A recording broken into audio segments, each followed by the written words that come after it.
El siguiente video tiene resumido inmunidad innata. Toda la teoría del video se sacó del libro Inmunobiológica de Haneway e Introducción a la Inmunología Humana de Feinboehm. Sé que va a durar muchos minutos, pero es un resumen que está sacado de un libro, por lo que no van a tener problemas a la hora de utilizarlo en un examen, y es un resumen que presenta un audio, por lo que van a poder escucharlo cuando quieran. Para empezar, vamos a definir que la inmunidad innata es una inmunidad inespecífica. Esto significa que va a actuar contra cualquier microorganismo que ingrese a nuestro cuerpo. Está compuesto por células y componentes humoreals. Acá nos mencionan la composición y es el sistema de defensa con el cual nace la persona y lo protege contra los antígenos. Esto significa que la persona lo presenta desde el nacimiento. La inmunidad innata consiste en barreras que impiden el ingreso de los patógenos y estas barreras forman la primer línea de defensa en la respuesta inmunitaria. Esto significa que antígeno que logra ingresar al cuerpo humano se va a topar con la inmunidad innata y va a tener que superarla para poder ingresar y poder persistir en el organismo. ¿Cómo está compuesta nuestra respuesta inmune innata? Presenta barreras naturales que son físicas y químicas. Acá encontramos la piel, epitelio, respiratorio, digestivo, genitourinario, etc. Factores humoreals que son componentes solubles en sangre y en el intersticio, sistema de complemento. Citocinas, proteínas de fase aguda, RRP solubles, anticuerpos naturales. Respuesta celular que está compuesto por neutrófilos, eosinófilos, basófilos. Mastocitos, células NK, monocitos, macrófagos, células dendríticas, y además se encuentran las células de origen no hemapoyético, epiteliales, endoteliales. ¿Por qué decimos que es inespecífica? Porque el sistema inmune innato utiliza las diferentes herramientas del sistema inmune innato, barreras naturales porque no son simplemente pasivas en una infección, factores humoreals que son componentes solubles y las diferentes células de origen hemapoyético y no hemapoyético, frente a los diferentes tipos de microorganismos, que pueden ser bacterias, virus, hongos, parásitos, por lo que van a ser general para cada uno de estos tipos de microorganismo, pero no van a ser específicos para un antígeno en particular, a diferencia de la adaptativa que va a ser específico para un virus en particular o una bacteria, etc. Ahora vamos a ver de qué se trata. Primero, el agente infeccioso, que pueden ser bacterias, virus, hongos, helmintos, que son parásitos pluricelulares, o protozoos, que son parásitos unicelulares, van a intentar ingresar a nuestro cuerpo. Todos estos antígenos van a presentar múltiples vías por el cual van a poder ingresar a nuestro cuerpo. Vía respiratoria, vía del tracto urogenital, vía del tracto digestivo, vía ocular, vía por la piel o cutánea, vía hematológica, vía vertical. ¿Qué es cuando una mujer embarazada le transmite los patógenos al feto? Nuestro cuerpo va a presentar una barrera natural para hacer frente y evitar que ingresen estos patógenos por todas estas vías. La primera línea de defensa es la barrera física y química, que es el epitelio que conforma nuestra piel y el epitelio que conforma las mucosas. Como todo nuestro cuerpo está recubierto de piel, tanto externamente como el interior de nuestras cavidades, por ejemplo la cavidad del sistema excretor, sistema digestivo, sistema respiratorio, existe piel denominada mucosa, ya que presenta otras propiedades a diferencia de la piel, pero no deja de ser epitelio. Entonces, en la mayoría de las vías de entrada, el agente infeccioso debe penetrar esta primera barrera, que es nuestra piel y mucosa, para poder ingresar al cuerpo humano. Estas barreras van a tener 4 elementos principales para evitar el ingreso de los agentes infecciosos. 1. Físicos. 2. Químicos. 3. Mecánicos. 4. Microbiológica, flora. A continuación, vamos a detallar de manera rápida las principales características de las zonas más significativas para el estudio de la medicina. Piel, física. La superficie del cuerpo está recubierta por la piel, que no es más que epitelio, que se mantienen muy unidas entre sí las diferentes células por las diferentes uniones, entre estas las zonas de oclusión, que impiden el pasaje de agentes infecciosos al interior del organismo. Física. Algunos agentes infecciosos necesitan unas condiciones específicas para su crecimiento, por lo que la característica de la sequedad de la piel impide el crecimiento de muchos agentes Infecciosos. Mecánica. La piel presenta un mecanismo fisiológico donde reemplaza constantemente las células de su superficie, eliminando de esta manera todos los agentes infecciosos juntos con las células antiguas en un proceso llamado descamación. Química. La piel presenta un pH ácido de 5 a 6 por el sudor y secreciones de glándulas sebáceas. Microbiológica. Existe una flora que vive sobre nuestra superficie externa. Esta flora compite por el nicho ecológico con las bacterias patógenas. Mucosas. Físicas. El epitelio mucoso impide el ingreso de agentes infecciosos por su continuidad y sus diferentes adherencias que no dejan ranura libre para el ingreso. Mecánicas. Las mucosas donde existen los cilios se ejerce un movimiento ciliado que genera un efecto barrido expulsando los agentes infecciosos. Químicas. La producción de moco constante por células caliciformes en la mucosa o algún otro tipo de célula que cumpla el mismo rol, impiden la adherencia de agentes infecciosos a las mucosas porque rápidamente se encuentran rodeados por este moco o mucina. Epitelio intestinal. Físicas. Existe una continuidad entre las células del epitelio en conjunto con zonas de oclusión que impiden el pasaje de agentes infecciosos. Mecánica. Por descamación el epitelio intestinal se renueva cada 5 días. Movimientos peristálticos del sistema digestivo generan un movimiento continuo disminuyendo el tiempo de contacto entre el agente infeccioso y la mucosa. Microbiológica. La flora dificulta el crecimiento de bacterias patógenas por competencia del nicho ecológico. Química. Moco producido por las células de Gablet que están intercaladas entre el epitelio intestinal. Estas producen moco o también llamado mucina, son glicoproteínas con viscosidad cuando se hidratan evitando que los agentes infecciosos puedan adherirse con la superficie. Van a formar dos capas de moco, una externa que disminuye la adherencia al ser viscosa en conjunto con los movimientos peristálticos del intestino va a disminuir el tiempo de contacto. Una interna mucho más viscosa que evita la adherencia de los agentes infecciosos que le otorga una permeabilidad selectiva. Las células del intestino secretan continuamente la higa secretoria la cual actúa sobre los agentes infecciosos, que logran ingresar a la capa interna del moco. La producción de proteínas antimicrobianas por parte de las células intestinales. Las células epiteliales no son simples barreras pasivas. Frente a una agresión infecciosa, estas células producirán citocinas y quimiosinas, por ejemplo CXCL8 o IL-8 que atraen neutrófilos al sitio de la infección. Por ejemplo, en el intestino los enterocitos se activan al reconocer al microorganismo mediante sus pumps con sus RRPS. Esto conlleva a que se activen y produzcan un conjunto de citocinas IL-1 GMCSF, IL-7 e IL-15. Las IL-1 e IL-6 favorecen el desarrollo de la respuesta inflamatoria local. GMCSF contribuye también a la respuesta inflamatoria local. Las IL-7 e IL-15, por su parte, promueven la supervivencia y la funcionalidad de las diferentes subpoblaciones de células T que pueblan profusamente las mucosas. ¿Cómo detectan estas células epiteliales que ha ingresado un patógeno? Estas células epiteliales presentan numerosos receptores de reconocimiento de patrones o abreviado llamado RRPs, que son los encargados de detectar la presencia de un antígeno. Existen receptores extracelulares, citosólicos y endosomales. Entonces estas células epiteliales no son simplemente pasivas, sino que también van a detectar al patógeno, células de Langerhans. Otra cosa a destacar es que entre este epitelio se van a encontrar celular dendríticas inmaduras, llamadas células de Langerhans que se van a encargar de la detección de los microorganismos y de sus productos. Estas células de Langerhans también van a presentar RRPs, por lo que van a poder reconocer a los microorganismos patógenos cuando intenten penetrar a esta primer barrera física y química. Luego de fagocitar y procesar a un antígeno van a migrar hacia los ganglios linfáticos regionales donde van a interactuar con los linfocitos T. Entonces ya explicamos la primera barrera, ahora solo falta la segunda barrera y las células que van a ser reclutadas en el proceso inflamatorio. Una vez pasada la primera barrera, que son nuestras barreras físicas y químicas, el agente infeccioso debe superar a nuestra segunda barrera, que son las células del sistema inmunológico innato, que se encuentran en la zona, son las residentes, y las que van a llegar minutos, horas y días después mediante el proceso inflamatorio y la extravasación leucocitaria para impedir multiplicación del agente infeccioso en el sitio de infección.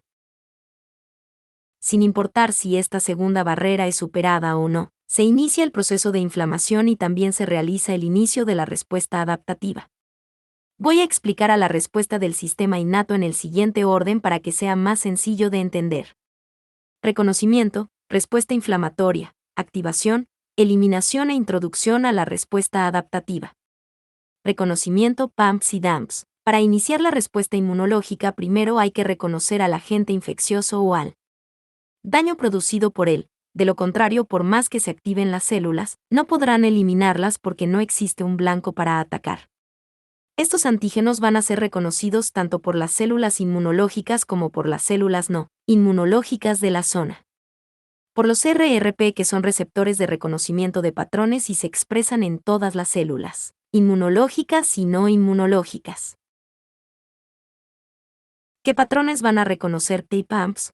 Patrón molecular asociado a patógenos, son estructuras químicas expresados por los microorganismos, pero no por sus huéspedes, son esenciales para la sobrevida o patogenicidad del microorganismo, es decir, no se puede deshacer de él, de lo contrario morirían y si se deshacen se reduce su funcionalidad. Son estructuras expresadas por los diferentes agentes infecciosos, bacterias, virus, hongos, helmintos, protozoos, pueden ser elementos de los patógenos o sustancias producidas por el patógeno, pueden ser lípidos, hidratos de carbono, proteínas, lipoproteínas, glucoproteínas o ácidos nucleicos, LPS, peptidoglicano, ácido lipoteicoico, RNA doble cadena JAMPs, patrones moleculares asociados a daño. Son señales indicativas de daño o apremio tisular llamadas TAMP. Permite el reconocimiento de un proceso infeccioso sin identificar la presencia de los microorganismos y sus productos, detectando solamente los efectos lesivos inducidos por lo microorganismo infectante en los tejidos. Se liberan cuando las células mueren por necrosis. La necrosis se produce por traumatismos, lesiones o toxinas. Si un patógeno eludiera la respuesta inmune, puede detectarse por los TAMP. Son estructuras químicas que normalmente no se encontrarían en el espacio extracelular, ATP, proteínas de shock térmico, ADN, ARN. ¿Cómo van a reconocer a los PAMP y DAMP? Por los RRP, receptor de reconocimiento de patrones. Estos RRP se pueden encontrar en diferentes localizaciones, lo que nos va a permitir la identificación en distintos compartimientos celulares. Receptores de la membrana celular permiten reconocer PAMPs y DAMPs extracelulares. Receptores de la endosoma detectan a los PAMPs endocitado, receptores citosólicos van PAMPs en el citosol. Y estos RRP no son únicos de células inmunológicas, también se van a encontrar en las células normales. Esto va a ser muy importante para la inmunología de los virus, bacterias y parásitos intracelulares. Existen 5 principales receptores de RRP, los cuales son receptores tipo TOL, TLR, receptor de lectina de tipo C, CLR, receptores de tipo NOD, NLR, receptores RIGI, RLR, receptores depuradores, scavenger, receptores RRP, receptores tipo TOI, TLR, ubicados en la membrana plasmática, extracelulares, o en el endosoma, endosomales. Existe una variedad de 10 TLR, los cuales cada TLR reconoce un diferente PAMP, proteínas, LPS, flagelina, etc. Punto. Los endosomales reconocen material genético. Por si un microorganismo no fue reconocido por sus estructuras externas cuando exponen su ADN o ARN, puedan ser reconocidos. Receptores tipo NOD, NLR, ubicación citoplasmática. Reconocen material genético de microorganismos. Receptores de lectina C, CLR.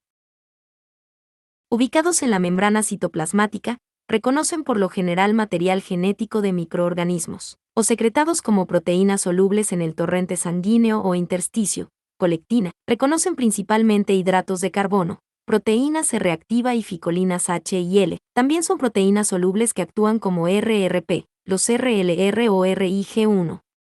Ubicación citoplasmática. Reconocen principalmente partículas virales, receptores depuradores, scavenger, ubicados en la membrana celular o citoplasmática, reconocen una amplia variedad de ligandos. Para el reconocimiento de patógenos, la célula inmunológica promedio debe tener RRP.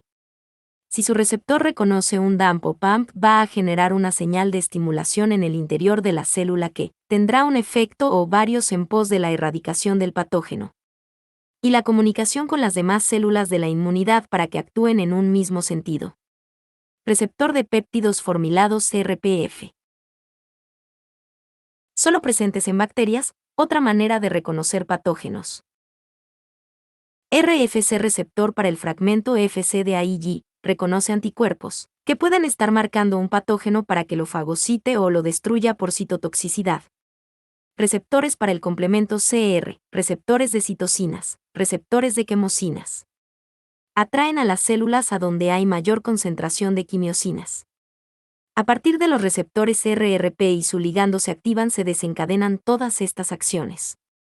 Producción de citocinas y quimiosinas, citotoxicidad, quimiotaxis, fagocitosis. Producción de IRO, liberación de enzimas, producción de lípidos bioactivos, respuesta inflamatoria.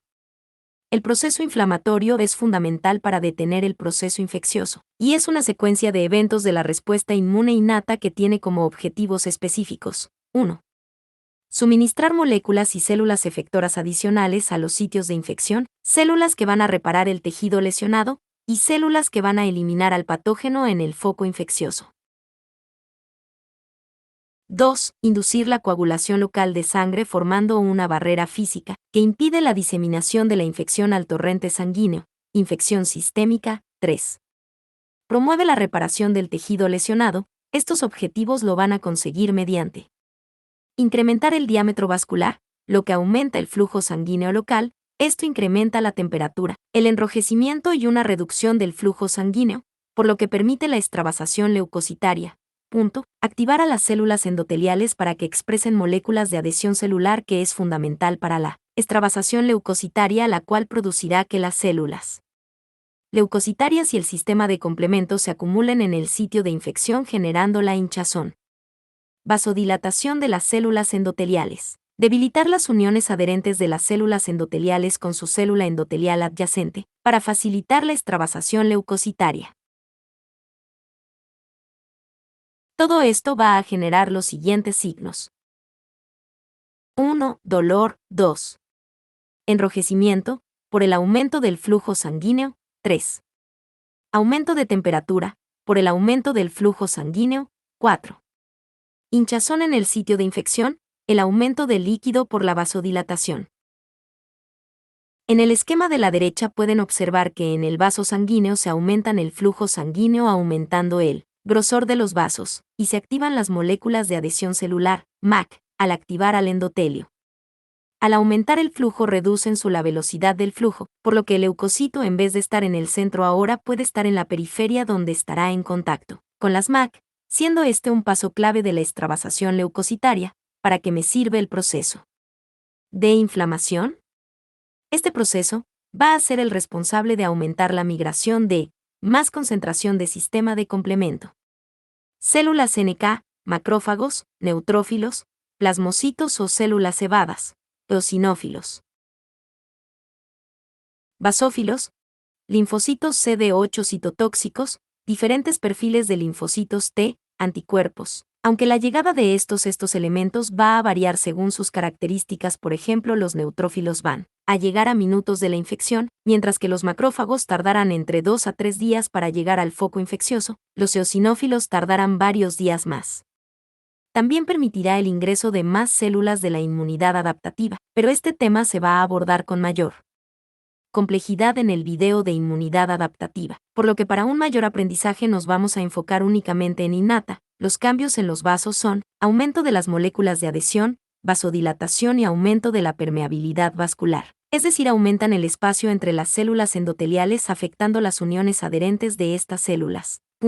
Se liberan quimioatractantes, reclutamiento de leucocitos, factores de crecimiento. Estimulan la creación de diferentes estirpes celulares. Citocinas proinflamatorias y activadoras. Activan moléculas de adhesión en las células leucocitarias para que puedan extravasarse. Los mastocitos tienen un papel fundamental en el proceso de inflamación. Los mastocitos liberan serotonina e histamina, incrementando vasodilatación y separación de las células endoteliales. Bradicimina y leucotrienos también tienen acción de vasoactiva. También se secreta TNF, IL-1, IL-6, los cuales generan un aumento en la expresión de adhesión en células del endotelio y leucocitos. Aumento de la capacidad fagocítica, aumento del estallido respiratorio. Aumento en la expresión de MHC, aumento en la síntesis de proteínas de fase aguda, RRP solubles y sistema de complemento en el hígado, RRP solubles y proteínas de fase aguda. Son moléculas que su producción también se ve estimulada por las citocinas proinflamatorias, donde los primeros 3 de estos RRP solubles se sintetizan en el hígado. 1. MBL, MBP, proteína de unión alamanosa, RRP soluble. 2. Proteína C reactiva, proteínas de fase aguda. 3. Ficolinas H y ficolinas L. 4. Proteínas de surfactante pulmonar SPA/SPD. Estas moléculas se liberan a la circulación y se van a dirigir hacia el sitio de infección, donde se van a unir a PAMPS y DAMPS, estimulando el sistema de complemento y la fagocitosis por opsonización. MBL/MBP/, proteína de unión alamanosa. Esta proteína es causante, junto con otras, de la activación del sistema del complemento por la vía de las lectinas al unirse a otras proteínas séricas, llamadas MAST. También es capaz de opsonizar microbios con el fin de tornarlos identificables para células. Fagocíticas, SPA y SPD, forman parte de las proteínas colectinas, las cuales poseen la capacidad de activar el complemento por medio de la vía de las lectinas.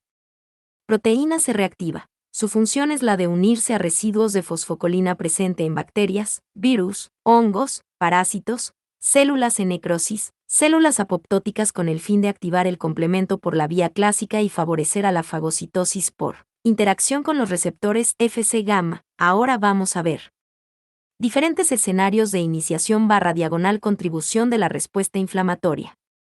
Escenario 01. Macrófago de la zona reconoce al agente infeccioso. Por su PAMP, mediante su RRP lo fagocita y libera citocinas y quimiosinas. Las citocinas van a iniciar el proceso de inflamación. Las quimiosinas van a reclutar monocitos y neutrófilos de la zona. Escenario 02. Una de las formas de facilitar el reconocimiento de los antígenos es mediante la opsonización. La opsonización se puede realizar por anticuerpos naturales o de la respuesta adaptativa y por el sistema de complemento con C3b.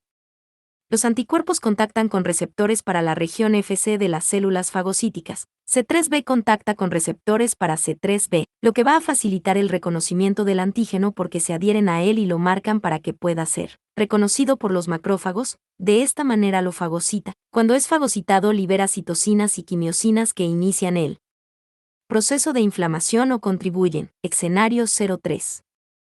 Cuando se inicia el sistema de complemento atacando al agente infeccioso, se cliva C5A y C3, a las cuales activan a la célula cebada o mastocito para la desgranulación, liberando histamina, serotonina, bradicimina, leucotrienos, proteasas y diferentes citocinas, lo cual desencadena el proceso inflamatorio. Escenario 04.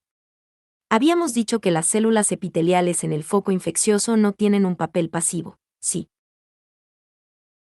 no, que presentan también RRP que van a reconocer al antígeno y van a secretar citocinas proinflamatorias. Por ejemplo, en la mucosa intestinal, el enterocito, cuando reconoce antígenos, se activa en un perfil proinflamatorio y empieza a liberar citocinas proinflamatorias y quimiosinas.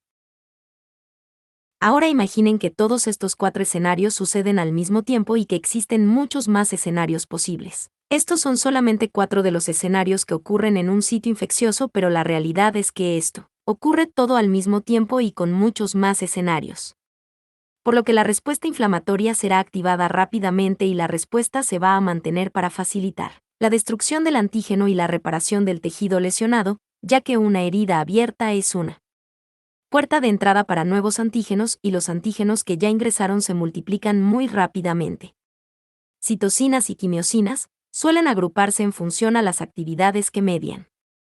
Las que promueven el desarrollo del proceso inflamatorio, citocinas proinflamatorias IL-1, IL-6, TNF, las que ejercen una acción antiinflamatoria o de tolerancia, citocinas antiinflamatorias IL-10, TGFB.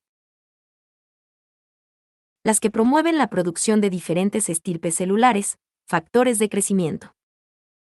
EDI, GCSF, MCSF. Regulan el tráfico leucocitario, quimiosinas, es decir, van a atraer únicamente a las células que presenten el receptor específico para esta quimiosina, de manera que van a poder permitir un reclutamiento leucocitario y su atracción es solo por un gradiente de concentración. IL-X, interleuquina X, INF-X, interferón X, TNF-X, factor de necrosis tumoral X, TGF-X, factor de crecimiento transformante X. Existen muchas más, estos son solamente algunos ejemplos de cada tipo de citosina y quimiosina. Si combino las citocinas proinflamatorias con quimiosinas específicas y factores de crecimiento, puedo obtener un aumento de células leucocitarias en el foco infeccioso. ¿Quimiosinas cómo actúan? Las quimiosinas van a regular el tráfico leucocitario mediante receptores de quimiosinas y secreción de quimiosinas. De manera que en el foco infeccioso se secretan grandes cantidades de quimiosinas. Las diferentes células con receptores para esa quimiosina, cuando se unan a una quimiosina por sus receptores, van a dirigirse hacia el gradiente de quimiosinas, logrando que las células migren hacia él. Foco infeccioso. Extravasación leucocitaria. Pasos previos para la extravasación leucocitaria. El inicio de la inflamación previa incremento el flujo sanguíneo dilatando los vasos sanguíneos locales. Esto va a generar un mayor diámetro en la luz del vaso, pero al mismo tiempo va a generar una menor velocidad del flujo. Esto va a tener dos efectos. Por un lado, las células leucocitarias van a dejar de estar en el centro del flujo, por lo que ahora van a poder acercarse a las paredes del endotelio. Por otro lado, al reducir su velocidad de flujo va a permitir un mayor tiempo de contacto con dichas paredes. 1. La activación del endotelio. Las diferentes células del endotelio van a estar conformadas por diferentes tipos de uniones, estrechas, gap y adherentes, pero con la interacción de la histamina, bradicinina, C5A, TNFA y el LPS producida por la célula endotelial va a permitir un debilitamiento de estas uniones, especialmente de las adherentes. Al mismo tiempo van a expresar las adhesinas en la cara luminal del endotelio. 2. Rodamiento del leucocito sobre el endotelio. Se realiza interacciones reversibles de menor afinidad entre las moléculas de adherencia de la cara luminal del endotelio, con el ligando que es expresado por la célula leucocitaria, selectinas. Al ser una interacción débil, es probable que siga rodando por la cara luminal del endotelio hasta generar una adherencia estable. 3. Adherencia estable. Se realiza una adherencia estable reemplazando estas interacciones débiles por selectinas, mediante la utilización de integrinas y nuevas moléculas más estables en la cara luminal del endotelio vascular. 4. Diapédesis y migración leucocitaria en el compartimiento extracelular. La célula leucocitaria se deforma. Se remodela extensamente su citoesqueleto para extenderse en un pseudópodo con movimientos ameboides entre los bordes de las células endoteliales por la membrana basal. Durante este pasaje la célula recibe estímulos de las células endoteliales inflamadas que modulan su actividad en el foco infeccioso. 5. Migración leucocitaria. Una vez atravesada esta barrera vascular, ahora debe seguir un gradiente de quimioatractantes para movilizarse al foco infeccioso. Fagocitosis local, vía endocítica /diagonal exógena. ¿Quién la realiza principalmente? Fagocitos profesionales. Célula dendrítica, macrófago y neutrófilos. ¿Qué es la fagocitosis? La fagocitosis es un tipo de endocitosis por el cual estas células, célula dendrítica, macrófago, neutrófilo, rodean con su membrana citoplasmática, formación de pseudópodos. A partículas sólidas, antígenos, célula apoptótica, restos celulares, microorganismos, y las introducen en el interior celular, para su consiguiente destrucción para luego finalizar con una selección y presentación de una proteína de los antígenos en las células dendríticas y macrófagos. Reconocimiento por PAMPs. Estos receptores principalmente son TOI, scavenger, lectina C. Estas células fagocíticas profesionales expresan receptores para muchos constituyentes bacterianos, porque tienen que reconocer diferentes PAMPs de los diferentes microorganismos. ¿Cuáles son sus etapas? Primero deben reconocer al microorganismo. Entonces se van a poner en juego en conjunto múltiples receptores fagocíticos para reconocer un PAMP de un microorganismo. de manera que se van a unir a varios ligandos del microorganismo al mismo tiempo, con diferentes componentes de su pared celular. Por ejemplo, se pueden unir por un receptor de LPS en bacterias gram negativas que luego actuará en conjunto con un receptor de tipo TOI. De esta manera podemos decir que primero reconocerá a los antígenos por medio de diferentes receptores que actuarán en conjunto. Esto conducirá a un proceso activo que desencadena una cascada de reacciones dentro de la célula inmunológica. Esto producirá la formación pseudópodos por parte del citoplasma, que es la proyección del citoplasma para poder endocitarlo. Fagocitosis local. Vía endocítica / exógena. Existe otra forma de reconocer al antígeno además del reconocimiento por PAMPs del microorganismo. Si el reconocimiento por medio de la opsonización. Muchas bacterias evaden al sistema innato porque presentan una cubierta externa, bacterias capsuladas, que no es reconocida por los RRP de las células fagocíticas profesionales, pero estos microorganismos se pueden reconocer mediante anticuerpos, ya que estas células fagocíticas presentan receptores para los anticuerpos. Existe una acción llamada opsonización por parte de los anticuerpos, que es el cubrimiento de agentes patógenos y partículas extrañas. Esto va a marcar un blanco en este microorganismo, facilitando la fagocitosis, marcándole a la célula fagocítica profesional donde tiene que fagocitar. Estos se llaman receptores de opsoninas. El receptor principal es el receptor para el fragmento Fc de la Ig, que sería el tallo del anticuerpo. Recuerden que los anticuerpos son específicos para cada microorganismo, pero ya sea por anticuerpos naturales no específicos o porque hubo previamente una primera infección en la respuesta inmune innata, también se puede presentar este tipo de fagocitosis facilitadas por anticuerpos. La clasificación innata / adaptativo no es más una clasificación conceptual para entender mejor el tema, ya que muchos procesos innatos y adaptativos se suelen relacionar todo el tiempo. Fagocitosis no local. Recién hablamos del inicio de la fagocitosis, pero en tejidos locales, tanto los neutrófilos como la mayor cantidad de macrófagos se encuentran en sangre. ¿Cómo es que van a llegar al foco infeccioso? Por conceptos ya previamente explicados por el inicio de la inflamación aguda, extravasación leucocitaria y utilización de quimiosinas y citoquinas.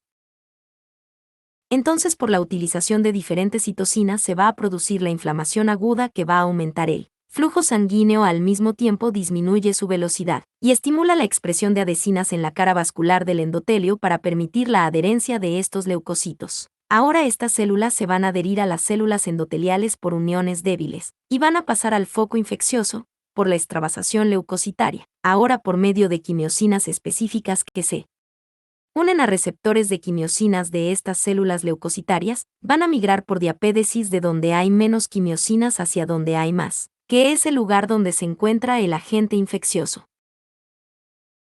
Fagocitosis no local. Estas quimiosinas van a marcar la zona en donde se encuentran estos diferentes microorganismos. Recuerden que hay quimiosinas específicas para diferentes células leucocitarias, por lo que se va a poder acercar a la zona de la infección aquellas que presenten ese receptor para esa quimiosina. En caso que no exista quimiosinas, las diferentes células leucocitarias que se encuentran en la región local van a movilizarse por toda la zona de la infección hasta encontrar al agente infeccioso, es decir, van a patrullar. Fagocitosis después de endocitosis. La fagocitosis entonces contempla el reconocimiento por PAMPs, por ejemplo, receptor TOI, scavenger, lectina de tipo CCLR, viene seguido de una adherencia por un conjunto de receptores que son PAMPs, que desencadena la internalización del agente infeccioso por la formación de pseudópodos, generando la endocitosis. Una vez que está internalizado, se encuentra en una vesícula llamada fagosoma. Este fagosoma se caracteriza por disminuir el pH gradualmente, ya que las enzimas de la lisosima que se van a unir funcionan únicamente con un pH bajo. Algunos microorganismos, bacterias, evitan esta disminución de pH como mecanismo de resistencia, el cual después se va a combinar con un lisosoma uniéndose las membranas de ambas vesículas, el cual tiene hidrogeniones, lisosimas, hidroxilasas y muchas enzimas que nos ayudan a digerir la bacteria, formando un fagolisosomas, generando destrucción del antígeno. Ahora esta fagolisosoma se va a fusionar con la membrana expulsando el contenido por exocitosis al espacio extracelular. Si lo quieren definir en pasos son: paso 1, reconoce al antígeno de la bacteria. Paso 2, extensión de la membrana del macrófago, pseudópodos. Paso 3, tenemos un fagosoma que contiene a la bacteria. Paso 4, el fagosoma disminuye su pH para que las enzimas del lisosoma sean funcionales. Paso 5, los lisosomas se unen al fagosoma formando fagolisosomas. Paso 6, destrucción del agente infeccioso. Paso 7, exocitosis. ¿Cómo se destruye el antígeno? Existen dos métodos que suceden en el lisosoma para destruir la bacteria. Uno es dependiente de oxígeno y otro es independiente de oxígeno. El independiente de oxígeno está mediado por distintas enzimas y péptidos antimicrobianos, son gránulos citoplasmáticos cargados de agentes microbianos que se liberan a la fagolisosoma o al exterior en caso de organismos no fagocitables. Punto. El dependiente de oxígeno, estallido respiratorio, se realiza mediante derivados del oxígeno, llamados intermediarios reactivos del oxígeno, IRO. Punto. Todo este proceso ocurre dentro del granulo. Primero se convierte el oxígeno dentro de la lisosima por la enzima NAP-oxidasa, donde se oxida al oxígeno, es decir, se le saca electrones convirtiéndolo en un anión superóxido O2. Del superóxido se convierte en peróxido de hidrógeno, agua oxigenada. El agua es H2 o le colocamos un oxígeno de más H2O2 con menos electrones de lo que debería tener normalmente por la enzima superóxido dismutasa. Convertimos al peróxido de hidrógeno en HClO4. Por la enzima mieloperoxidasa, y el HClO4 es el que va a matar a las bacterias y es dañino para nuestras células. Se le añade un cloro, se saca un oxígeno y se le saca un hidrógeno formando hipoclorito. Se puede utilizar otros componentes a diferencia del cloro, por ejemplo bromo, Br, yodo, pero el más común es cloro, ya que es que abunda en nuestro cuerpo. En esta imagen pueden ver todo el estallido respiratorio esquematizado. Algo a destacar que los productos de este proceso, que el peróxido de hidrógeno es agua oxigenada, el hipoclorito es similar al cloro y el anión superóxido presenta una acción similar al alcohol. El estallido respiratorio es tóxico. Debido a que el hipoclorito es tóxico tanto para los microorganismos como para nuestras propias células, esta enzima se suele encontrar de forma inactiva en una vesícula, con sus componentes separados, pero al internalizarse un microorganismo, los componentes citoplasmáticos migran hacia las membranas, donde los diferentes componentes se van a combinar para formar la enzima en su forma activa, para poder realizar todo este proceso de estallido respiratorio en el interior de las lisosimas. Por otro lado, hay algunas bacterias que contienen la enzima catalasa, que modifican al peróxido de hidrógeno, agua oxigenada, y la convierten en agua. Entonces son bacterias que son resistentes a este método de fagocitosis. La presencia de esta catalasa constituye un factor de virulencia bacteriana y existe una prueba para verificar si el microorganismo presenta la enzima o no, llamándose la prueba de la catalasa, clasificando en catalasa positiva o catalasa negativa. También existen microorganismos que impiden la formación del fagolisosoma. De esta manera estos microorganismos se quedan viviendo en el fagosoma, vesícula formada por la endocitosis. Es por eso que tenemos receptores para detectar PAMPs que se encuentran en el fagosoma. Para detectar si existen microorganismos viviendo en el interior de estos fagosomas, interferón de tipo 2 y FNS tipo 2 gamma y estimula la actividad de los macrófagos, por lo que también se conoce como factor de activación de macrófagos. Sensibiliza frente a células infectadas por virus, bacterias o células tumorales y hace que los linfocitos, macrófagos y células NK destruyan a la célula que los produjo el IFNS tipo 2 gamma. Hay una relación entre el TH1 y los macrófagos en relación al interferón de tipo 2 gamma. Con algunas bacterias intracelulares o parásitos intracelulares, los macrófagos fagocitan a este antígeno e intentan realizar la fagocitosis independiente de oxígeno, pero muchas veces presentan factores de virulencia para impedir la destrucción del antígeno, ya sea porque evitan la formación del fagolisosoma evitando que se una el lisosoma con el fagosoma, entre otros, por lo que la bacteria se va a quedar viviendo en el fagosoma dentro del macrófago. Esto va a producir que se multiplique en el fagosoma. Al multiplicarse en el fagosoma, van a ser detectados por RRP endosomales por parte del fagosoma que detecta la presencia de los antígenos en el fagosoma. Esto conlleva a la secreción de IL-12. La IL-12 induce la diferenciación de TH1 en la activación de los linfocitos T. El TH1 produce IFNY que actúa sobre el macrófago promoviendo la fagocitosis en este macrófago para de esta manera activar la fagocitosis dependiente de oxígeno.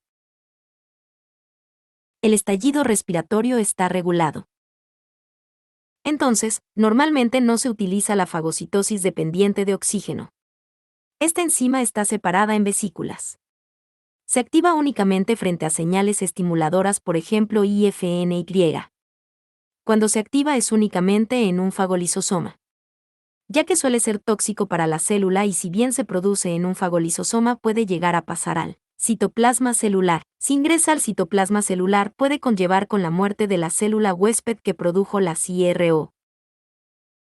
El cuerpo presenta un mecanismo antioxidante para cuando se desencadena la liberación de especies reactivas de oxígeno al citoplasma, pero puede pasar que no dé abasto frente a la acción del IRO en el citoplasma produciendo la muerte celular. Fagocitosis vía citosólica / endógena. Cuando el microorganismo se encuentra en el interior celular en el citoplasma no se puede realizar una fagocitosis por vía endocítica / exógena que fue la anterior explicada. Entonces lo que sucede es la fagocitosis por vía citosólica o endógena. Primero se van a marcar proteínas aleatorias del citoplasma mediante la unión de otra proteína de menor tamaño. Una vez marcada es enviada a un proteosoma donde es degradada a aminoácidos y péptidos de menor tamaño. Este luego es bombeado por una proteína en el REC llamada TAP, que bombea proteínas al interior del REC. Esto producirá que se acople al MHC de tipo 1 que se está formando en el REC. También puede ocurrir que por el fenómeno de procesamiento cruzado mediante la vía exógena una de estas proteínas del antígeno se termine acoplando proteínas procesadas de la vía exógena al MHC de tipo 1. Estas proteínas que llegan al proteosoma son en ausencia de infección proteínas internas, pero en presencia de una infección por un virus, bacteria intracelular, parásito intracelular, puede ocurrir que una de las proteínas de estos antígenos interactúe con el proteosoma. MHC es el complejo mayor de histocompatibilidad. Es una familia de genes cuya función es la codificación de unas glucoproteínas llamadas antígenos de histocompatibilidad que participan en la presentación de proteínas en el espacio extracelular. Estas proteínas que van a presentar pueden ser propias o de microorganismos. En caso de ser la segunda van a ser presentadas a los linfocitos T. En caso de ser las primeras van a interactuar con células de la inmunidad llamadas células NK y con linfocitos CD8. Estos MHC de tipo 1 y 2 también presentan genes diferentes y una estructura diferente. Presentan tres características principales. Codominancia. Presentamos un juego de cromosomas maternos y paternos para cada uno de los genes del CMH. Poligenismo. Las moléculas del MHC son codificadas por familias genes de una región denominada CMH que se localiza en el cromosoma 6 donde se ubican más de 200 genes. Polimorfismo. Asimismo, estos 200 genes difieren en cada persona, por la codominancia ya que tenemos dos alelos diferentes. MHC, variabilidad. Entonces decimos que estas tres características implican una alta variabilidad en el MHC en cada persona. Por un lado, implica que en los trasplantes de tejidos / órganos exista un rechazo del paciente según el MHC, porque el sistema inmune lo reconoce como un MHC diferente al MHC propio, por lo que termina rechazando los órganos por una reacción autoinmune. Esto implica que la madre no pueda recibir trasplantes del hijo, porque tiene el MHC del padre, pero asimismo, el hijo se puede realizar un trasplante de otra parte del cuerpo llamando a esto injerto de piel. Por otro lado, la variabilidad en los genes permite la identificación de múltiples proteínas del cuerpo, por lo que la variabilidad es fundamental para la formación del MHC. Asimismo, el MHC va a presentar una región constante y una región variable. La región constante es aquella que interactúa con el CD4 o CD8. ¿Cómo se origina el MHC1? Este MHC1 se sintetiza en el retículo endoplasmático rugoso, RE. Se asocia a algunas proteínas chaperonas, se asocian con la porción B2 globulina, se cargan de péptidos en el propio retículo endoplasmático por medio de un transportador de péptido TAP que se encuentra en la pared del REC que bombea péptidos del citoplasma al interior del REC. Estos péptidos bombeados son bacterias previamente fijadas y se pasan anteriormente por un proteosoma para su degradación a péptidos más pequeños que luego serán capturados por el TAP. Entonces en el REC se ensambla el MHC1 con el péptido ya adherido. Este último es empaquetado por el aparato de Golgi y se va en forma de vesícula hacia el exterior celular. En caso de una infección intracelular, ya sea por virus, parásitos intracelulares o bacterias intracelulares, existe la posibilidad de que esa proteína que bombea péptidos del citoplasma TAP bombea una proteína que no le pertenezca a la célula formando un MHC de tipo 1 que presenta una proteína de un microorganismo ajeno al huésped. También puede suceder que por un procesamiento cruzado en el endosoma, cuando sucede el proceso de la fagocitosis, algunas proteínas del endosoma sean liberadas al citoplasma de manera que se van a formar también MHC1 a partir de la fagocitosis. ¿Quién presenta MHC1? El MHC de tipo 1 se caracteriza por la presentación de péptidos encontrados en su citoplasma, por lo que van a existir dos posibilidades. Por un lado presentan un péptido propio o por otro lado presentan un péptido que se encuentra en el citoplasma que es ajeno a la célula. Por ejemplo, puede provenir de un virus, de una bacteria intracelular, parásito intracelular o puede provenir de un procesamiento cruzado de la fagocitosis donde los péptidos del microorganismo endocitado que es destruido se termina convirtiendo en MHC2 y también MHC1. El MHC de tipo 1 se caracteriza por expresarse en todas las células nucleadas, sin importar que sean inmunológicas o no.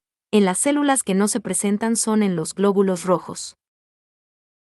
Si la presenta un presentador de antígenos profesionales, linfocito B, macrófago, célula dendrítica, se va a caracterizar porque presentará este MHC de tipo 1 a un linfocito TCD8 en los diferentes órganos linfoides secundarios, aunque el que se usa como referencia es el ganglio linfático en los libros.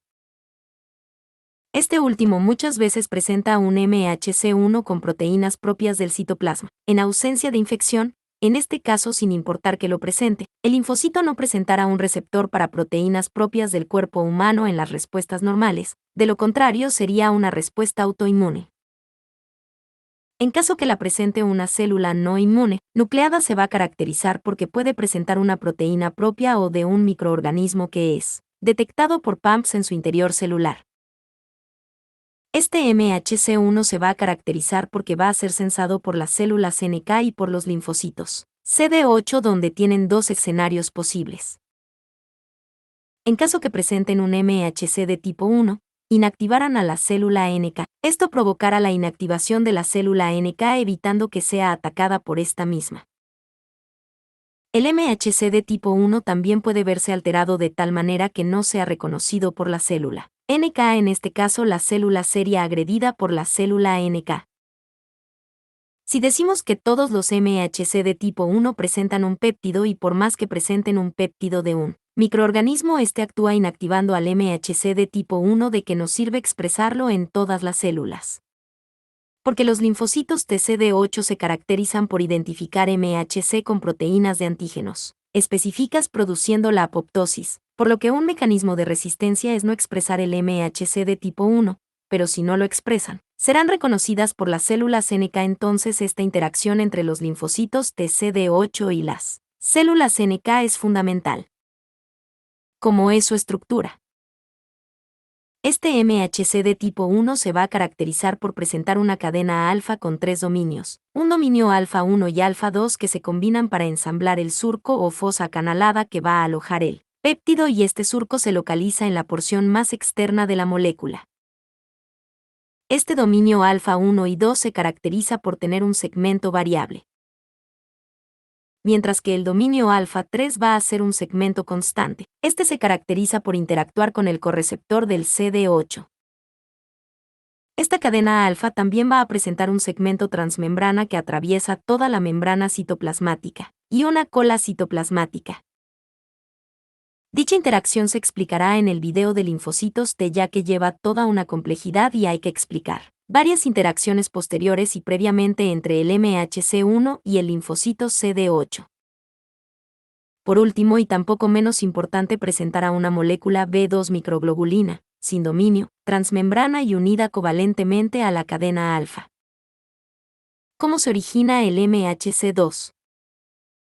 Este MHC2 se sintetiza en el retículo endoplasmático rugoso, REG. Se ensambla en conjunto con una proteína chaperona llamada cadena invariante, ER. Este complejo trimétrico migra por una vesícula por el Golgi donde se dirige al endosoma. Se produce la degradación de la cadena invariante para que tenga su sitio de unión al péptido disponible. Se produce la unión del péptido que se encontraba en el endosoma, de tal manera que nunca una molécula de clase 2 está vacía, siempre presenta péptidos.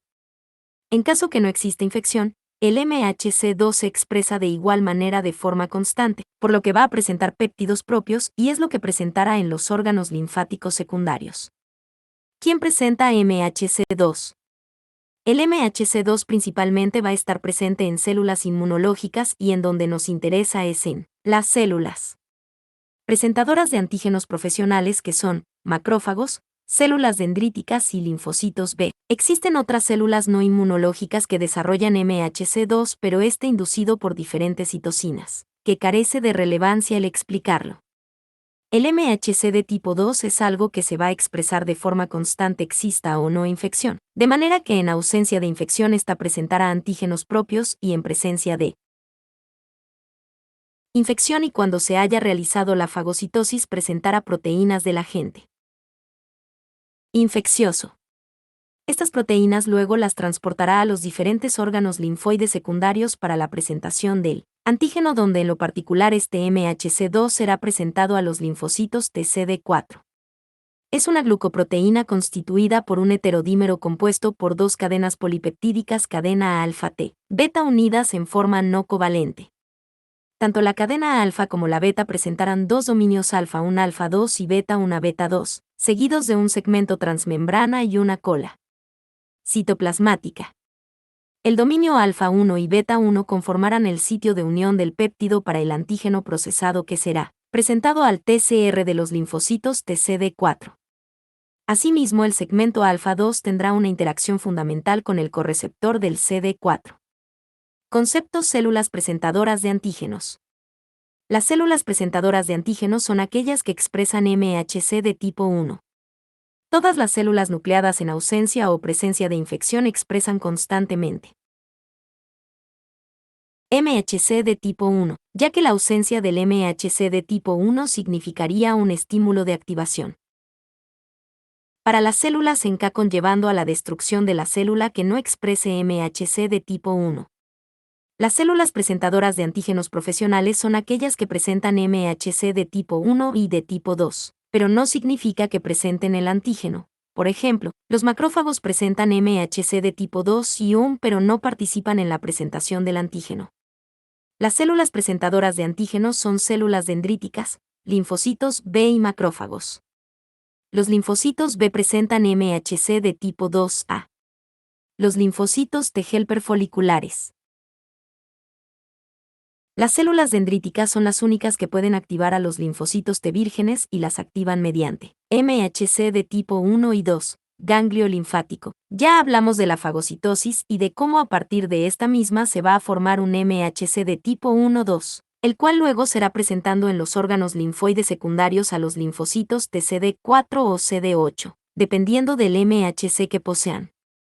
Uno de los órganos linfoides secundarios donde se desencadena la presentación de antígenos más principal es el ganglio linfático. Como está compuesto el ganglio linfático, está conformado por cápsula, representado por color celeste, la corteza, representando por color negro, la paracorteza, representado de color rojo, la médula representada de color morado, el cual va a presentar vasos aferentes que van a traer el flujo linfático a los ganglios, el cual va a presentar válvulas al igual que las venas para impedir el flujo retrógrado.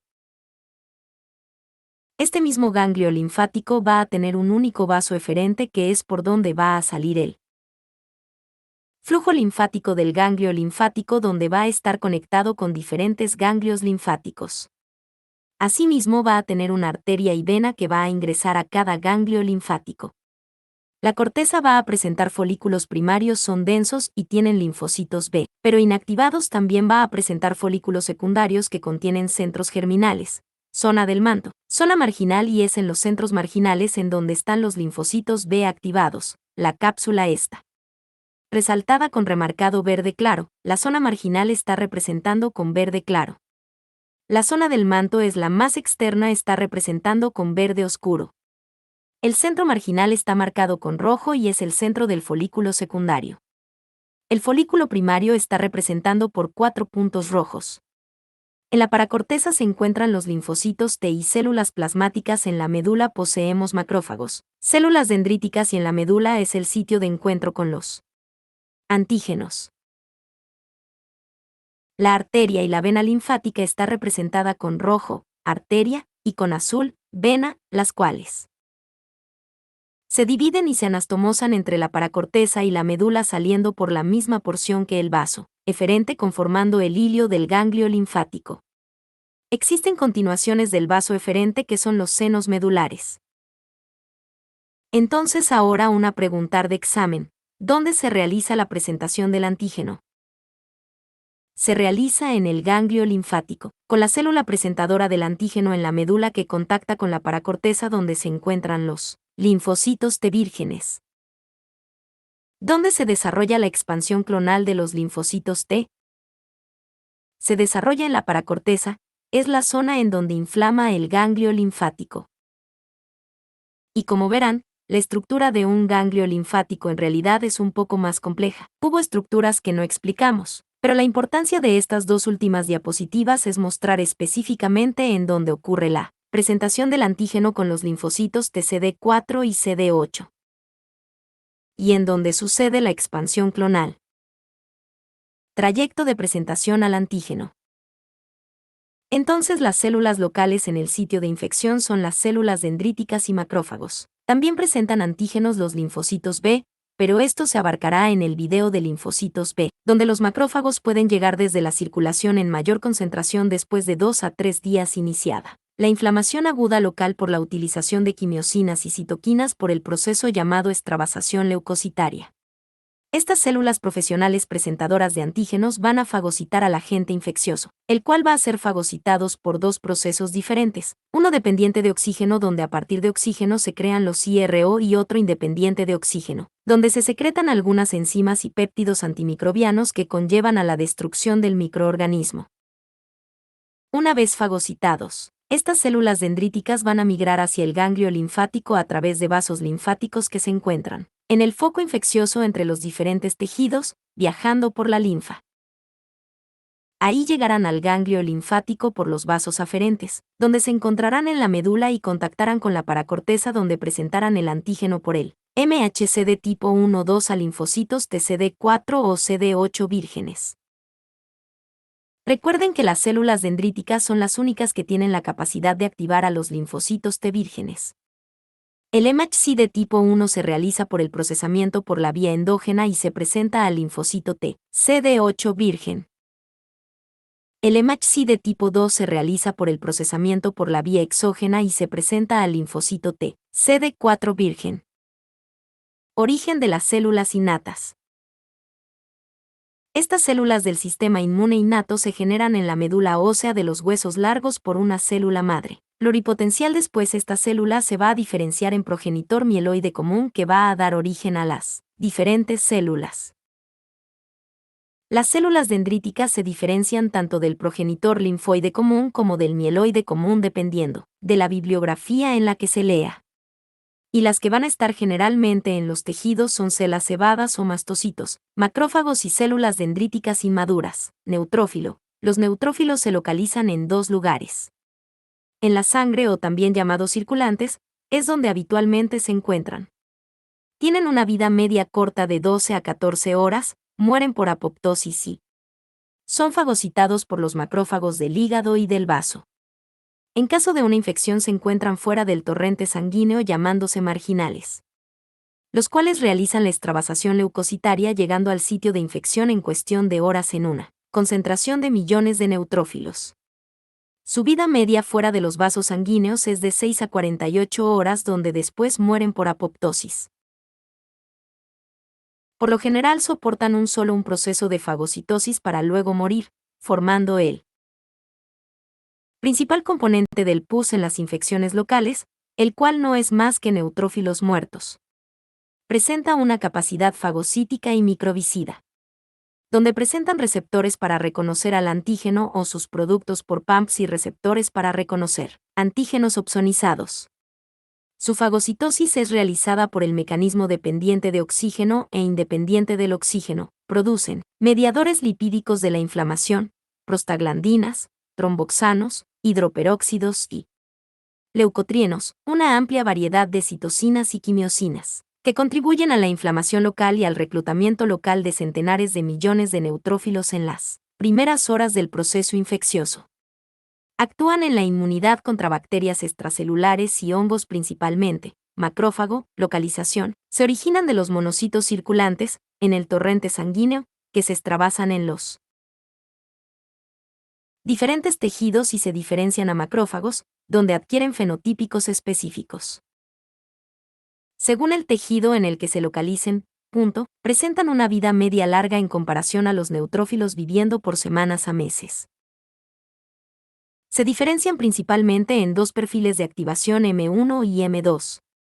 Presentan una capacidad fagocítica y microbicida, donde realizan fagocitosis por mecanismos dependientes e independientes de oxígeno. Actúan como células presentadoras de antígenos donde presentan una proteína del antígeno procesado por el MHC1 y MHC2, pero no realizan la presentación al linfocito T ni B. Producen diversas citocinas y quimiosinas en respuesta de reconocimiento de PAMP, reconocimiento de microorganismos opsonizados, reconocimiento de citocinas y quimiosinas, producen factores de crecimiento que promueven la producción de diferentes linajes celulares. En la imagen de la derecha pueden verlo esquematizado, macrófago M1 y M2. Los macrófagos presentan dos perfiles de activación, un perfil clásico o también llamado inflamatorio M1, activado por PAMPs y citocinas inflamatorias. Este perfil modula la producción de mediadores inflamatorios por el macrófago y ejercen así un control autocrino y paracrino sobre el potencial inflamatorio del macrófago, donde tienen una actividad fagocítica incrementada y una mayor capacidad para actuar como presentadores de antígenos. Un perfil antiinflamatorio o alternativo M2, activado por IL-4, IL-13, IL-10, células apoptóticas, infecciones por helmintos, células tumorales, PG2, glucocorticoides. Este perfil está especializado en la supresión de la respuesta inflamatoria y la reparación tisular. Los macrófagos presentan la característica de plasticidad. Esto significa que más allá de poder tener más de un perfil de acción, también pueden redireccionar su perfil funcional a otro, es decir, pueden iniciar con un perfil M1 y cuando finaliza la infección local, convertirse a un perfil M2 por diferentes estímulos, células dendríticas. Las células dendríticas se encuentran en la dermis y epidermis, de manera que siempre se encuentran en el foco de infección inicial. Un menor porcentaje se encuentra en la sangre viajando a través de ella hacia el vaso y ganglios linfáticos, por lo que cuando se inicie la inflamación aguda estos llegarán al sitio de infección.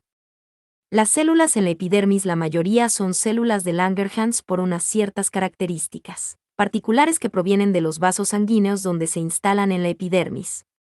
Tanto las células dendríticas dérmicas y epidérmicas realizan el reconocimiento, procesamiento y presentación del antígeno. Además de encontrarse en la epidermis, también se encuentran en las mucosas. Esto incluye aparato respiratorio, digestivo y genitourinario. Se encargan de detectar PAMPs de microorganismos y sus productos. Esto lo realizan porque en este estadio donde no reconocieron al microorganismo se encuentran inmaduras teniendo números RRP, receptores de quimiosinas y citocinas, células dendríticas plasmocitoide. Existe un tercer tipo de células dendríticas que son las plasmocitoides. Se caracterizan por secretan grandes concentraciones de interferón y secretar citocinas proinflamatorias. Expresan TLR9 y TL7, que son receptores endosomales que favorecen el reconocimiento de virus por PAMPS en el interior celular. Se caracterizan por una mayor expresión de MHC1. La célula dendrítica plasmocitoide es básicamente una fábrica de interferón y es muy importante contra infecciones virales. ¿Qué pasa cuando una célula dendrítica madura? La maduración consiste en el reconocimiento de un microorganismo, el procesamiento del antígeno. Todo este proceso desencadena una serie de cambios. Aumento en la expresión del receptor CCR7 de quimiosina. Es el que dirige el movimiento hacia los ganglios linfáticos. Esta estimulación es orientada por la producción local de sus ligandos, las quimiosinas CCL19 y CCL21, es decir, la misma célula dendrítica estimula esta expresión a sí misma. Inhibición de su capacidad endocítica. Restricción del perfil de antígenos por ser presentados a los linfocitos T. Incremento de la expresión de las MHC1 y 2. Incremento de la expresión en las moléculas CD40, CD80 y CD86. Producción, de novo, un conjunto de citocinas que definirá el perfil en el cual se diferenciará el linfocito TCD4. Células NK. Su principal acción es 1. El control de las infecciones virales. 2. La eliminación de las células tumorales. 3. Los mecanismos de defensa frente a las bacterias y los parásitos intracelulares. 4. La determinación del perfil de la respuesta inmunitaria adaptativa que se articula contra un patógeno o célula tumoral. Participan en la inmunidad por dos mecanismos. 1. Producen citocinas y quimiosinas, IFNY y el TNFA. 2. Destruyen células infectadas o neotransformadas, tumorales, que células destruyen. 1. Destruyen células recubiertas por anticuerpos IgG específicos, citotoxicidades dependientes de anticuerpos o CCDA. 2. Células con receptores estimuladores o activadores, todas a excepción las que presentan MHC1 en su membrana externa, citotoxicidad natural. 3. Células NK. Clasificación. 4. Su clasificación es según la intensidad de expresión de la molécula CD56. 5. CD56 dim CD16 break dim igual a expresión con menos intensidad. 6. CD56 break CD16 dim break igual a expresión con más intensidad. 7. CD56 break CD16 dim conforma el 10% de las células NK. Se caracteriza por estar en los ganglios linfáticos expresando el receptor CCR7 y la molécula de adhesión L-selectina, donde la molécula de adhesión L-selectina le permite la extravasación de los vasos y el receptor CCR7 de quimiosinas le indica el camino hacia el ganglio linfático. 8. Baja capacidad de mediar CCDA. 9. Débil expresión de perforinas y granzimas. 10. Baja actividad citotóxica natural. 11.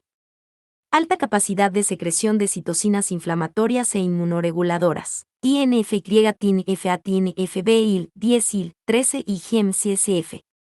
Células NK. Clasificación. CD56 DIM CD16 break. Conforma el 90% de las células NK. No presentan CCR7 y cell, por lo que no se movilizan a los ganglios. Expresan receptores de quimiosinas que les permiten migrar tejidos inflamados y sitios mucosos. Capacidad de mediar CCDA, intensa expresión de perforinas y granzimas, y alta actividad citotóxica natural, baja capacidad de secreción de citocinas. Activación de las células NK. 1. Por acción de las citocinas inflamatorias, interferón de tipo y la más importante y muchas citocinas IL, 2 IL, 15 IL, 12 IL, 18 e IL, 21. Estas citocinas son liberadas por macrófagos y células dendríticas. Estas también secretan las quimiosinas que atraen las células NK. 2. Por contacto con células infectadas o células neoplásicas, por diferencia entre receptores activadores e inhibitorios expresados por la propia célula NK. 3. Activación por contacto con células infectadas o células neoplásicas. 4. Las células NK expresan una diversidad de receptores. Los receptores inhibitorios que disparan señales intracelulares que previenen activación de las células NK. 5. Por otro lado, tenemos los receptores estimuladores o activadores. Disparan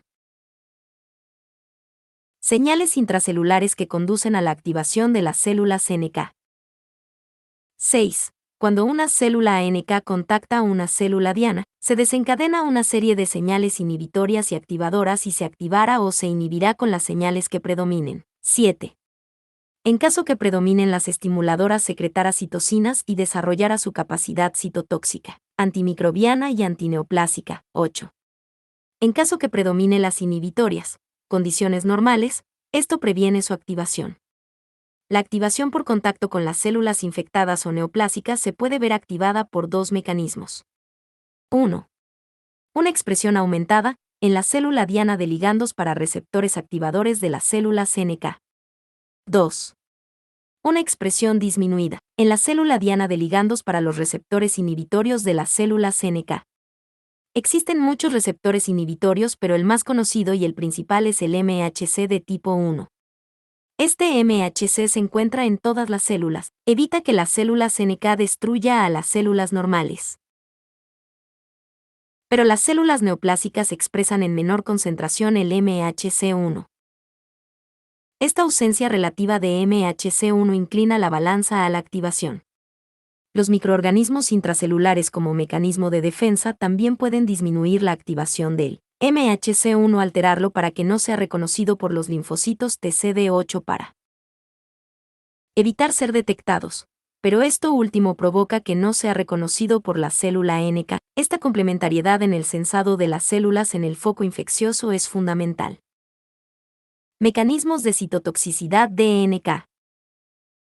Exocitosis o secreción vectorial del contenido de sus gránulos, mecanismo secretorio. Activación de los receptores de muerte, death receptors, en la célula diana, mecanismo no secretorio. Mecanismo secretorio. Cuando sucede el reconocimiento con la célula diana, induce en la célula ANK la movilización de sus gránulos o lisosomas hacia el sitio de contacto guiado por microtúbulos que se polimerizan en respuesta a la activación celular. Los dos componentes principales es la granzima B y la perforina. Entonces la célula NK secreta al medio extracelular a sus componentes. La granzima B y la perforina forman un complejo con una tercera proteína que actúa como carrier o transportadora. Este contenido es endocitado por la célula diana por el receptor manosa 3, fosfato en forma de vacuola endocítica con un pH que se torna ácido gradualmente. La acidez induce a la polimerización de las perforinas que se insertan en la vacuola endocítica generando poros que atravesará la granzima B accediendo al citosol, así finalmente activar el sistema de caspasas, que es una vía de programación de muerte celular o apoptosis. Una versión más resumida y sencilla del mecanismo secretorio e igual de válida es: la perforina y granzimas B son secretadas al exterior celular. La perforina se combina con la membrana plasmática formando un canal para permitir el ingreso de las granzimas. Estas últimas activan la vía de las caspasas que desencadena señales de apoptosis. Mecanismo no secretorio. Las células NK almacenan el FASL en sus endosomas cuando están inactivados, pero al activarse por contacto con la célula diana, el FASL se transloca a la superficie celular y se expresa como una proteína transmembrana, que atraviesa la membrana plasmática de forma completa, donde el segmento extracelular forma un trímero que define el sitio de reconocimiento de su ligando, que es expresado en las células dianas, siendo este el CD95, FAS. Este contacto entre el receptor FASL de la célula NK y el receptor FAS de la célula diana infectada o tumorels desencadena la activación de la caspasa 8, vía extrínseca de la inducción de la apoptosis. Linfocito TCD8 versus NK. Las células infectadas se caracterizan por tener una expresión del MHC1 alterada, ya sea por una disminución del MHC1 en su membrana externa o un MHC1 presentando una proteína que no es propia de la célula. Esto genera una acción en conjunto con el CD8 y la célula ANK. Y porque un virus/bacteria y parásito intracelular disminuye la expresión del MHC1, sí, esto significa su muerte. Porque el MHC1 presenta proteínas propias de la célula ubicadas en el citoplasma y durante una infección puede ocurrir que se utiliza una proteína ajena a la célula uniéndola al MHC1, representando esto un epítope antigénico que pueda ser reconocido por los linfocitos TCD8. Entonces, para evitar la acción del linfocito TCD8, inhiben la expresión de MHC1, pero esto desencadena que las células NK puedan reconocerlas más fácilmente. Las células NK expresan una diversidad de receptores. Los receptores inhibitorios que disparan señales intracelulares que previenen activación de las células NK. Por otro lado, tenemos los receptores estimuladores o activadores, que disparan señales intracelulares que conducen a la activación de las células NK. Cuando una célula NK contacta a una célula diana, se desencadena una serie de señales inhibitorias y activadoras y se activará o se inhibirá con las señales que predominen. Existen muchos receptores inhibitorios, pero el más conocido y el principal es el MHC de tipo 1. Este MHC se encuentra en todas las células, evita que las células NK destruya a las células normales. Los microorganismos intracelulares como mecanismo de defensa pueden disminuir la expresión del MHC1. Esto inclina la balanza a la activación de la célula NK.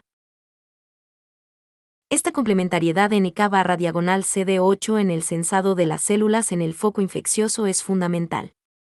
A la derecha pueden observar un esquema como un CD8 citotóxico frente a la expresión de MHC1, inhibida por microorganismo intracelular no se activa porque no encuentra MHC1. Mientras que la célula NK se activa porque no encuentra MHC1.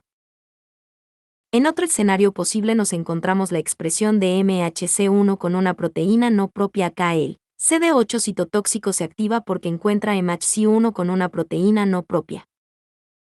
Mientras que la célula NK no se activa porque encuentra MHC1. Células NK y gemación de virus.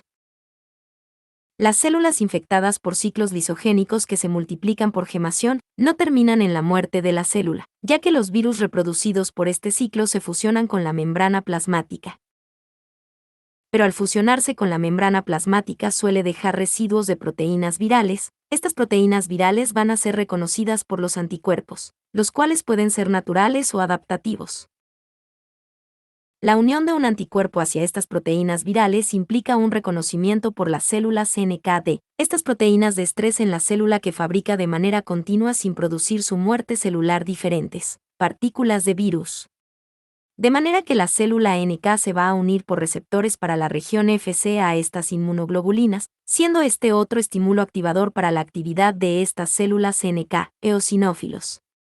Es inducida en gran medida por la IL-5, una citosina producida por las células Th2.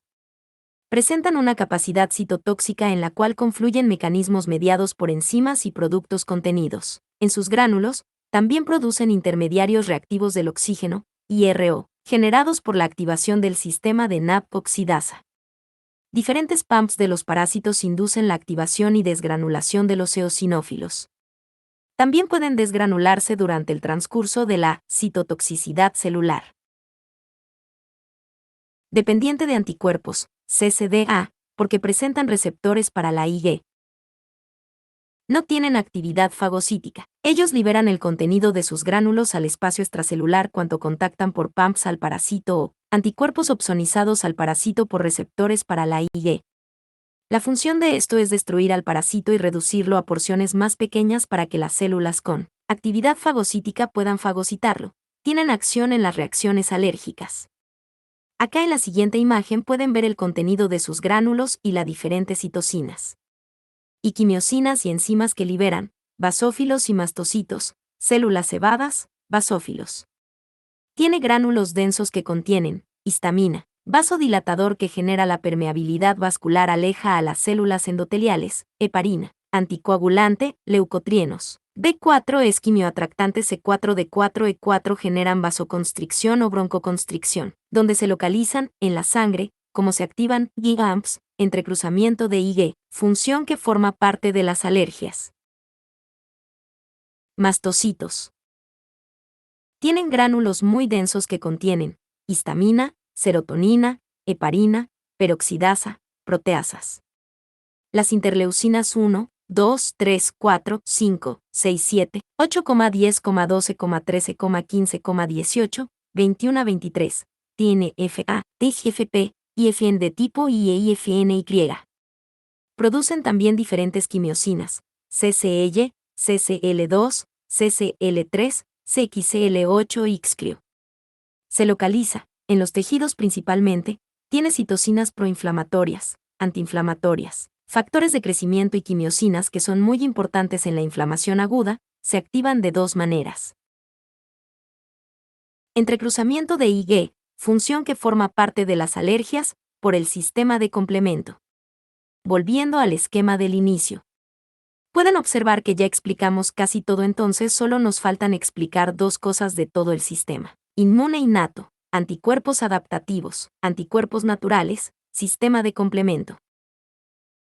Anticuerpos naturales versus anticuerpos adaptativos. Los anticuerpos naturales principalmente son IgM, son secretados por los linfocitos B1 en ausencia del antígeno. Presentan menor afinidad que los adaptativos y algunos coinciden con antígenos. De manera que van a activar la vía clásica del sistema del complemento. Puede existir anticuerpos naturales de IgA y IgG en menor concentración, aunque es muy raro. Los anticuerpos adaptativos son los que se generan después de la respuesta adaptativa, donde son específicos al igual que los naturales a un epitope antigénico, pero presentan una mayor afinidad. Principalmente en los primeros 3 a 4 días son IgM, pero luego alrededor del día 7 son IgG. También se pueden encontrar otros isotipos como IgE, IgA. Entonces, para resumir, los anticuerpos naturales son innatos mientras que los adaptativos son de la respuesta inmune adaptativa. Por lo que pueden existir en una primera infección la vía clásica del sistema del complemento. Funciones de los anticuerpos. Activación del sistema del complemento, IgM e IgG. La vía clásica del sistema del complemento para iniciarse necesita de la presencia de un complejo inmune que está constituido por una inmunoglobulina que se adhiere a su epitope antigénico por su paratope dejando libre su región Fc. Esta región Fc se va a unir el complejo C1. Luego esta vía clásica del sistema de complemento puede finalizar con la opsonización del antígeno y la fagocitosis. Lo que puede ser reconocido por las células fagocíticas es solo C3b y lo va a reconocer mediante su receptor para el sistema de complemento, o con el complejo de ataque lítico que genera la lisis bacteriana por un poro. Acción neutralizante, IgA, IgM, IgE, IgG. Las inmunoglobulinas se van a adherir a su epitope antigénico, ya sea una toxina o un antígeno, por lo que van a impedir su interacción con el huésped. Por ejemplo, con un virus, si este es neutralizado se recubre la mayoría de la superficie del antígeno con anticuerpos. Estos anticuerpos van a impedir que interactúe con las células para su replicación viral. Asimismo, la región Fc de las inmunoglobulinas quedan libres, por lo que estas pueden ser reconocidas por células que tienen receptores para la región Fc de las inmunoglobulinas, por lo que también van a producir su opsonización consecuente. Opsonización, IgA, IgM, IgE, IgG. Como lo habíamos dicho antes, si forma un complejo inmune, si neutraliza o si directamente se adhiere al epitope antigénico, las diferentes células fagocíticas tienen receptores Fc para estas inmunoglobulinas, por lo que se van a adherir a ellas para luego fagocitar al antígeno al que está adherido. Es decir, opsonización es el proceso por el cual se facilita la fagocitosis mediante la utilización de anticuerpos que unen a los antígenos y mediante su receptor Fc lo van a reconocer y fagocitarlo. Induce la desgranulación de los mastocitos, IgE. No se da porque los anticuerpos IgE se adhieren al mastocito, sino cuando estos receptores IgE adheridos al receptor Fc tienen que reconocer a su epitope antigénico por su paratope mediante una unión cruzada entre dos IgE. Nótese en la imagen como dos IgE reconocen a un mismo antígeno específico. CCDA, citotoxicidad celular dependiente de anticuerpos, IgE e IgE. Las células implicadas son las células NK y eosinófilos. Estas inmunoglobulinas van a reconocer a su epitope antigénico en el antígeno, se van a adherir por su paratope y su región Fc va a quedar libre. Esta región Fc va a unirse a estas células por su receptor Fc. En los monocitos, células NK, neutrófilos y macrófagos se desencadena la liberación de perforinas y granzimas. mientras que en los eosinófilos se estimula la liberación del contenido de sus gránulos al medio, que es más que nada contra las infecciones parasitarias contra el mintos, sistema de complemento. No son más que unas proteínas producidas mayormente por el hígado que se encuentran tanto en el plasma como en los tejidos, y cuando ocurra la infección por acción de la inflamación aguda, se va a incrementar su síntesis y por aumento en el flujo aumentará la concentración del sistema de complemento. En el foco infeccioso local, estas proteínas se encuentran normalmente inactivas todo el tiempo, y se van a activar únicamente rompiéndose en dos fragmentos A y B. Hay una excepción a esta regla, que es C3D, que es una porción de C3 aparte de A y B que tiene una función de potenciación de la activación de linfocitos B, donde las B son las que se unen al microorganismo y C3A y C5A son aquellas que son proinflamatorias. El número de las proteínas del sistema de complemento no es por el orden de acción, sino por el orden de descubrimiento. Funciones del sistema del complemento: presenta un total de 4 funciones. Opsonización C3b. C3b se va a unir a diferentes patógenos, ya sea por la vía clásica del sistema del complemento o la vía alternativa o la vía de manosa-lectina o unas vías externas a estas 3 vías, por ejemplo la acción de la proteína C reactiva. Las células fagocíticas van a reconocer al C3b adherido al antígeno por un receptor del complemento para C3b, de manera que van a facilitar la fagocitosis marcando al antígeno. Proinflamatoria C3A y C5A presentan acción proinflamatoria, donde por ejemplo C3A y C5A se unen a los mastocitos o células cebadas induciendo su desgranulación, incrementando la respuesta inflamatoria. Citotoxicidad mediada por el complemento. Es el complejo de ataque a membrana que provoca lisis de ciertos microorganismos, patógenos y células por la formación de un poro en la membrana biológica. Vía clásica del complemento, vía alternativa del complemento, vía manosa-lectina del complemento. La activación del complemento por la proteína C reactiva. Potenciación de la activación B en la primera señal C3D. C3D se va a unir al antígeno y este C3D va a interactuar con los diferentes receptores para C3D, que son CD21, CD19, CD81, que van a constituir otro medio de fijación para la activación del linfocito B en el reconocimiento de epitopes antigénicos por el BCR del linfocito B. Vía clásica: 1. Se une un anticuerpo específico o inespecífico a un epitope del microorganismo en cuestión. Una vez que se une forman el complejo inmune. 2. Del complejo inmune se va a unir C1, que está conformado por 3 elementos: C1Q, C1R, C1R, C1S, C1S, una porción Q y 2 porciones S y R, las cuales la porción S y R se van a separar para iniciar su acción proteolítica. 3. Entonces, una vez activada la enzima C1S va a dividir C4 en C4A y C4B. 4. Se une entonces C4B. 5. C1 sigue con su acción proteolítica y ahora rompe C2 en C2A y C2B. 6. Se une entonces C2B. 7. Entre C4b y C2b forman el complejo C4b2b, el cual es una convertasa que tiene la capacidad de romper proteínas. En este caso va a romper C3 en C3A y C3b.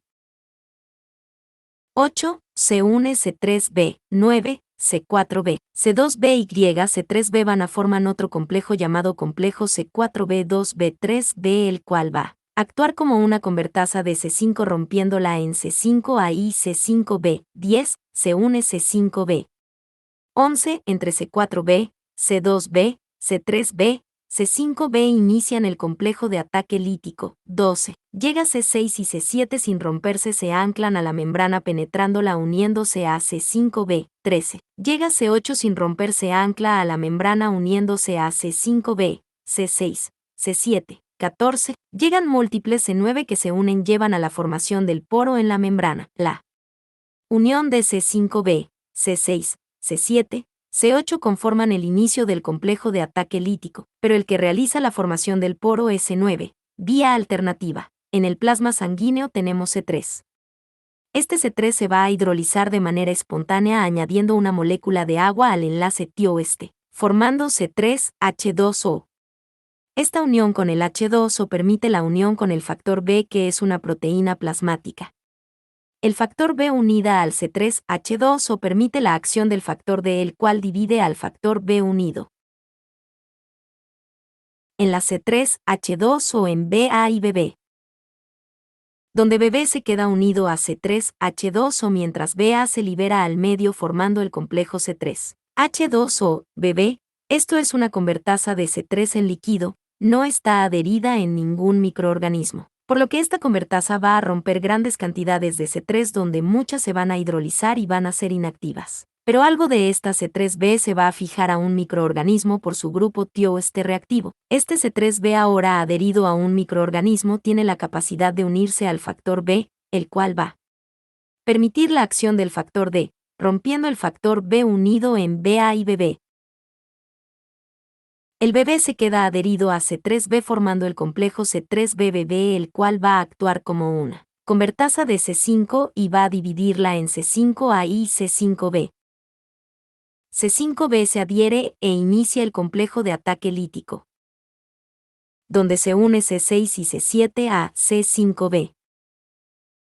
Luego se une C8, el cual permite que se unan múltiples C9, las cuales van a formar un poro en la membrana, el cual va a producir la muerte de la bacteria por la entrada de lítico. Mecanismo amplificador. El mecanismo amplificador es que el complejo C4B2B, que se encarga de clivar a C3 para continuar con la vía clásica del complemento, no cliva únicamente a las C3 que se adhieren a la membrana, sino que rompe miles de C3, lo cual esto puede conllevar a la amplificación de la vía alternativa del sistema de complemento en la formación de más complejos C3B, H20, BB. Estas C3B se van a hidrolizar y a unir al factor B, que luego es cortado por el factor D formando el complejo C3B, H20, BB convertasa en fase líquida y van a cortar más C3 en C3A y C3B. Estas C3B se van a adherir a una membrana de una bacteria para luego unirse al factor B, que es clivado por el factor D formando el complejo C3BBB, el cual cliva a C5 en C5A y C5B. Este último se une y continúa con el complejo de ataque lítico. Acá pueden observar en este esquema las diferentes maneras de activar la vía alternativa y dónde se presenta el mecanismo amplificador. Este mecanismo no solo se amplifica por la vía alternativa, sino también por la vía de manosa-lectina. Vía de manosa-lectina. Es la vía clásica del complemento sin la utilización de un complejo inmune por la participación de un anticuerpo IC1, donde la lectina de unión a manosa, MBL, o ficolina se une de manera específica a residuos de manosa, otros azúcares que están en la superficie de muchos patógenos. Este MBL es producido en el hígado y se incrementa durante la reacción de la fase aguda de la inflamación. Esta MBL presenta proteasas MASP1 y MASP2 que clivan a C4 y C2 actuando como el complejo C1 activado, es decir, reemplazan a C1. Entonces se une C4B y C2B conformando el complejo C4B2B, el cual ahora se va a encargar de clivar C3 y continuará igual que la vía clásica del complemento. En esta imagen pueden observar cómo la vía solo reemplaza al complejo inmune y a C1 en comparación a la vía clásica del complemento, por lo que esta vía de manosa-lectina también puede amplificar la vía alternativa del sistema de complemento ya, que también forma el complejo C4B2B, el sistema de complemento sobre que actúa. El sistema de complemento actúa principalmente en bacterias, ya que tiene que actuar sobre barreras biológicas. En los virus solamente van a actuar en los que presentan cápside. En las bacterias que presentan peptidoglucano, es decir, bacterias gram positivas, no van a poder realizar el complejo de ataque lítico, ya que esta gruesa capa de peptidoglucano impide la formación del complejo ataque lítico, pero en las gram positivas se puede llegar a realizar la opsonización por C3B.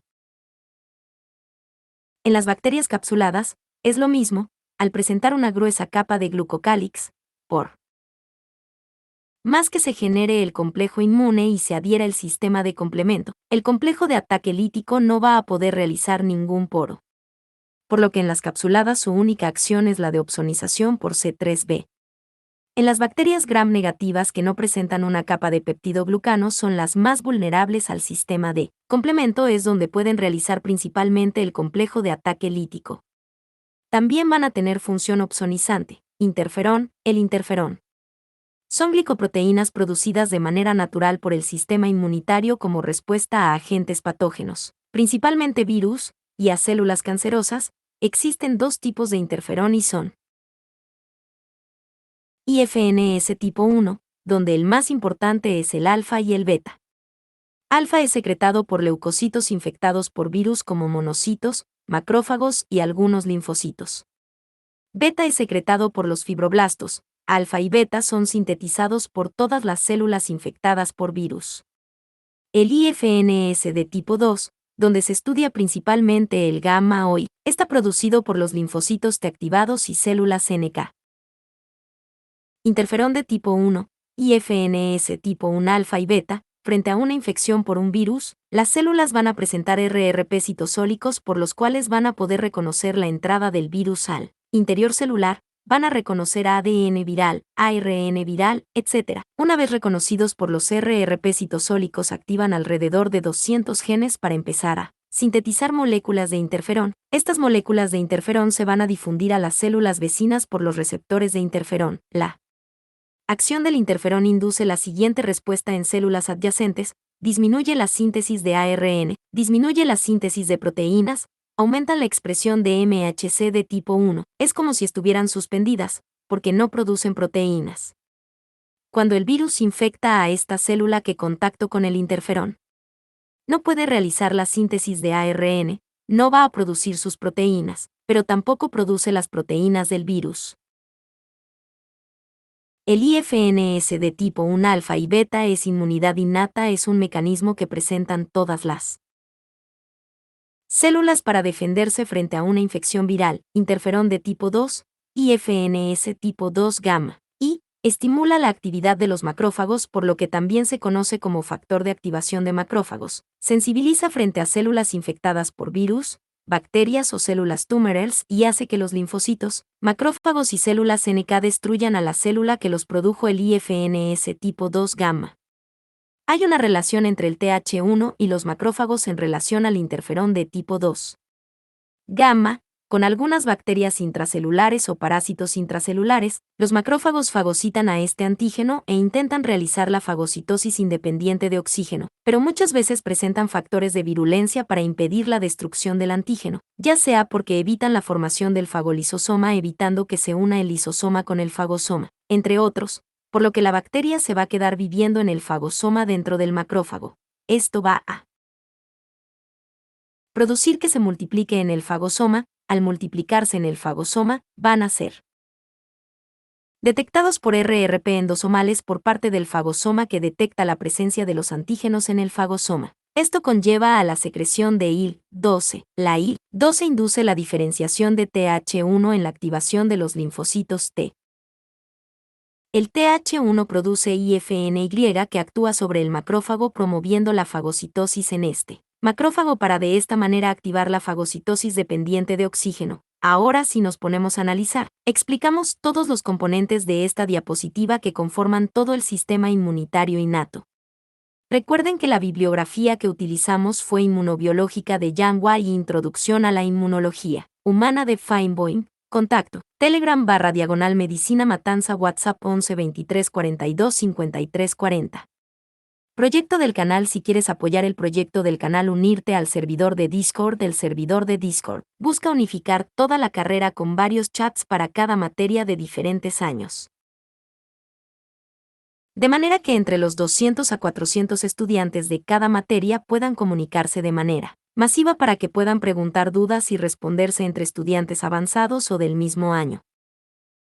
Sin mencionar la posibilidad de prender el micrófono para poder hacer grupos de estudios más dinámicos. El servidor de Discord también busca enlistar a los grupos de WhatsApp de las diferentes materias y comisiones para que sean de fácil acceso y no estén buscando por todos lados. También busca que los estudiantes puedan recomendar contactos para comprar libros y ambos, sin estafas.